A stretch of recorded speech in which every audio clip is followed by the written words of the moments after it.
Hello and welcome. This guide will show you how to get Home Assistant running in Proxmox step by step.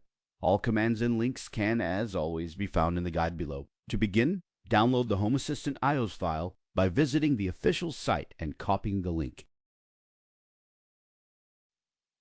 This installation uses the KVM Proxmox version of Home Assistant.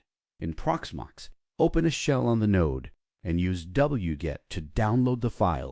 The next step is to extract the contents of the file on XZ, the file we just downloaded. It's time to configure the VM. Click Create VM at the top right of the Proxmox interface. Set a name and ID for the new virtual machine. In the boot drive settings, set it to Do Not Use Any Media, because we'll use the downloaded image instead. Now set the machine to Q35, switch the BIOS to UEFI, turn off pre-enrolled keys, and enable the QEMU guest agent.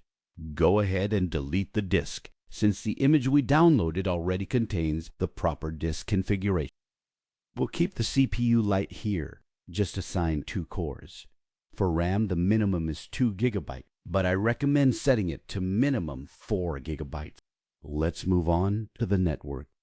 Use a static IP for best results and make sure to assign it in your router. Review and confirm the configuration, then disable Start after created. MyFill. Time to set up the storage. Use the shell to add the disk. QM import disk, virtual machine number, file name, local-lvm. Then open the VM. Go to Hardware and find the unused disk entry. Click it.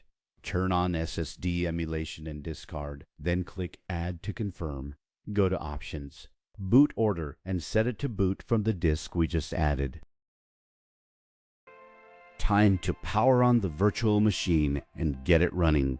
When the system has booted, it will show the IP address and the URL to reach the web interface. Head to the web interface and log in to get started. The installation process can take a while to complete. Once the setup is complete, select Create My Smart Home. Fill in the details by choosing a name, username, and password. Setting the location is optional and can be changed at any time. Now choose the country. Help us help you. Select the data you want to share with Home Assistant. Home Assistant is now successfully installed. Keep an eye out for more Home Assistant content coming soon. Until next time.